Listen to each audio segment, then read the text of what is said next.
Good morning. My name is Lee, and I'm here at the Health 2.0 conference in Las Vegas. Say welcome.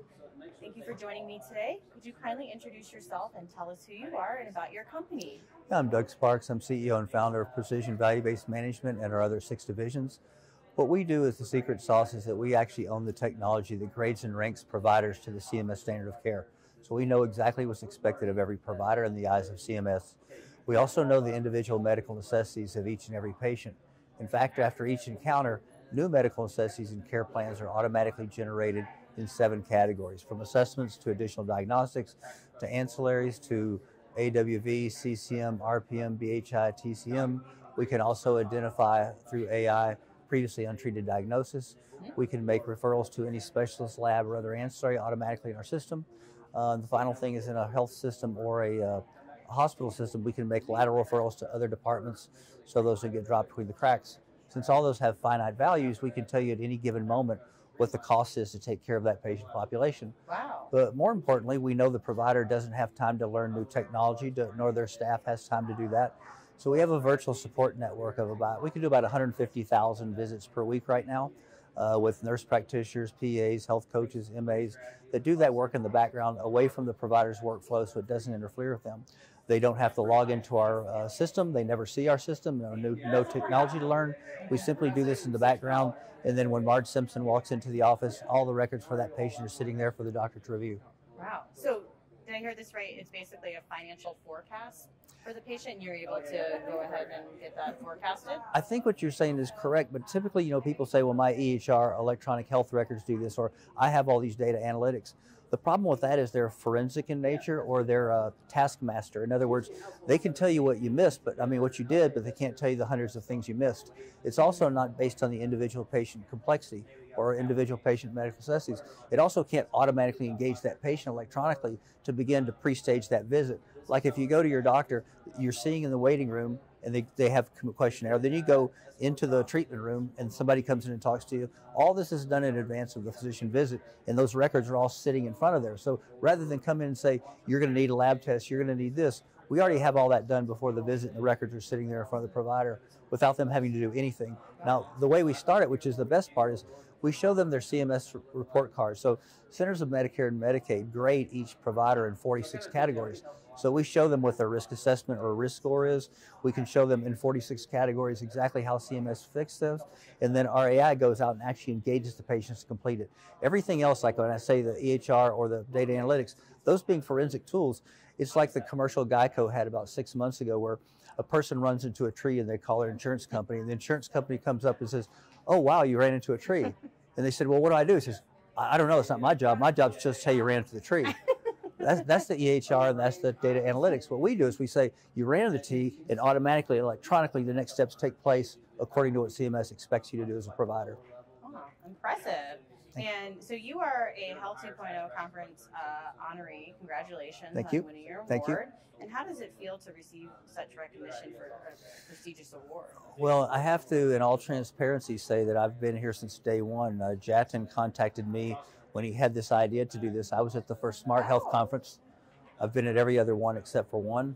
I will be at all future ones. And the reason I love it and believe in it is because his idea was to bring people together in a conference where, instead of being like cannibalistic, where you're going to a conference, there's all EHR, all RCM, and everybody's trying to recruit your staff. At the same time, they won't share any information. His idea, which he told me 5 or 6 years ago, is I want to bring people to a conference that can collaborate. Each person at this conference can actually be a strategic business partner for you. So A, I love that. Number 2, I brought my entire C-suite staff, so all 5 of us are here for this. So we're so excited about that. Oh, wow. You brought your whole team. Yep, and I'm in the Woodlands, Texas. Tim Washburn will be up in a minute. He's in Las Cruces, New Mexico. He's our clinical side. Okay. Our technology partners in New York, and our management companies in Denver. Both of those guys are here. They're all over the country. Yeah, we have big accounts all over the country. Wow, good. And what advice would you give to someone wanting to start in your field and follow your footsteps? Find mentors. I mean, the thing I can tell you is that, people like to tell you about how they did, and they also like to help younger people. For example, I was a Wall Street guy for 8 years, and my mentor represented companies in Wall Street for 45 years. And so he kind of took me under his wing, saw I had a work ethic and that I was respectful of elders and did all the other things. And so 4 years, he mentored me and helped teach me what a deal was, and I was kind of his gopher. Then the last 4 years were partners.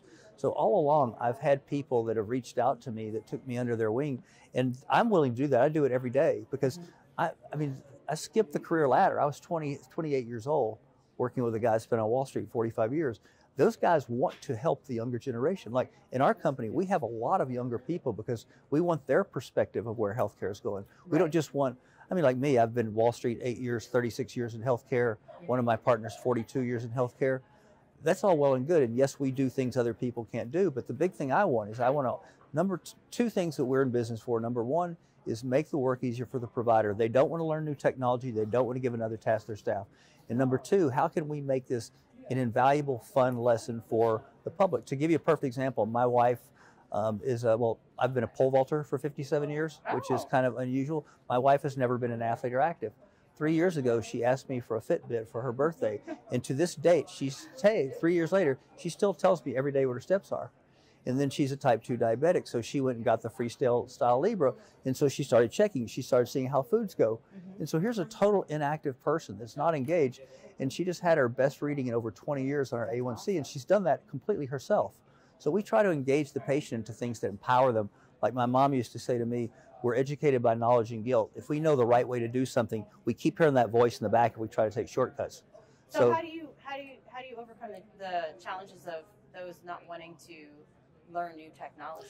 Well, the thing you have to do is we lead with technology and we support with labor. In other words, we'll reach out to, example, in one click, my personal physician, we had 6,832 patients received a link through text and email through their EHR, so it looked no different than anything else. And it was based only on their individual medical necessities. When they responded back to that, it gave us a risk stratification of who was at low, medium, and higher risk of what things. And then that facilitated the schedule up. By doing so, a couple of things happen. It's a combination of carrot and stick. We let them know that this is free to them. It'll only take them 8 to 10 minutes to come for their own home. Now, if they can't do that, we have a paper version in the office. We have a QR code, EHR. Okay. If they're home health, we'll piggyback with home health. So what ends up happening by leading with technology is we'll get patient and risk information on 70 to 80% of the patients without spending a cent on labor or calling the patient. And the patient engages because there's rewards along the way, like when they self-schedule their appointment with the virtual provider, they're automatically enrolled in a special patient concierge, so they can come back at any time they want and schedule another appointment. And when they do that, we pull up and we see what medical necessities have, and so that's the whole premise. It's all set. So as a result, to go back to your original question, the people because we've done all that out front electronically, that only means we need to go after physically the people who didn't respond, which is really only about 30 to 35%. So what we try to do is by leading with technology, it allows us to be very high touch in the patient care part. So we really the time that people spend calling patients, who by the way don't want to be called because there's no message because of HIPAA. They call back, they don't get anyone. We had a doctor ask us one time in Beverly Hills, would you please allow my patients to schedule themselves? That was at 6 o'clock at night. At 9 o'clock, he told me to turn it off, please, because 113 patients had scheduled themselves, including 13 for the next day in his office. My gosh. And he did that because nobody's coming to his office post-COVID. And it just hit us. We went, wow, people hate to be called, but they love to have control of their own schedule. Mm-hmm. So we said, we're going to pat you on the back for that. How about this? And then we have another website that has 700 medical algorithm scores and calculators based on specialty that providers would use, so they can have free reign in that to go and do that. Exactly. So rather than go on WebMD and look up symptoms they think they may have, they can actually go under cardiology or oncology or any of these others and use one of the 20 or 30 assessments that those specialists use for them, and it gives them immediate results for them. So engaging the patient, like my wife was engaged. Nobody was trying to engage her. She asked for something and she took it herself. Right. Our job is just to provide the impetus that makes them want to do that and makes them feel good about it. Providing those tools, much needed. And then where can we find you online if others want to reach out to you and collaborate? We've got so much information. Well, we've got our, we do a lot of things. And frankly, we spent 2 years making no money. And the reason we did was because we would show the providers, we have this great tool. We can show you exactly what CMS expects you to do. We're going to engage your patients. They've completed the assessments. All you have to do is share with them some information. They never did it. So we had to build a network of literally tens of thousands of nurse practitioners and PAs who would do this for them away from their workflow because they don't want to learn new technology. They don't want new things. So when we pull up that CMS record, it shows them this. So we had to build out this whole ecosystem around it. So we have 6 divisions. Our website is precisionvbm, as in value-based management.com. And under there, there's 14 tabs across the top that go in a chronological order about the types of things we do. And there's a video of me explaining each one and the value of each one. And then from there, it leads you off into other technology assets, other websites that we have. And you cover the entire country. We cover everything. We're even covering, we have a lot of international clients as well. And international as well. Right. Well, the same, I mean, look, the CMS standard of care is based on medical necessity. And value-based care says where medical necessity is found and you fail to act, it becomes a financial penalty. So that same treatment and escalation of treatment patterns is the same worldwide. And you leading by technology makes it affordable. You can never afford to do it by calling people or getting them in the office. So this tells you who you need. Last example I'll give you, we had one doctor that in the first month, it was a hospital system. In the first month, we found out that 64% of their doctors didn't need to see the patients in person that they saw. And that meant that the patient didn't have medical necessity, or that the chart wasn't changed after the visit. So that meant it could have been done electronically, it could have been done remotely, it could have been done with a MA, it could have been done with a nurse practitioner. So at the same time, those providers are saying, I can't possibly see another patient. I'm saying, well, how about starting with not seeing the 64% you shouldn't have seen? How about let us triage the ones that really need to see you, and you stop seeing the ones you don't need to see? So it just ties all those pieces together, and we actually do everything for them. So you actually assess the triage? We do. I mean, the assessments are standardized, which means the health score dictates the care plan. So nobody's practicing medicine. And I mean, I did a thing at Tim and I did a thing at the CFO Hospital Roundtable about this, and the hospital guys at the end, they said, "What? This is fantastic. What can we do to help?" And I said, with all respect, please just stay out of our way. And we got a standing ovation. So there's nothing for us to learn. There's nothing for us to do. Our staff, nope, we don't. All we're doing is we're showing you what CMS says you're not doing, and then we're doing them for you. And where it needs a physician, we're putting them into your office. It's really that simple. Gotcha. Wonderful. Thank you so much for taking the time to speak with me today. Thank you. I appreciate you taking the time. It's been a pleasure. You too. Thank you. I hope you enjoy the rest of the conference. Oh, we will. Enjoy Vegas. We will. I'm looking forward to it. Hopefully see you again soon. You absolutely will. No question about it. Thank you. Thank you.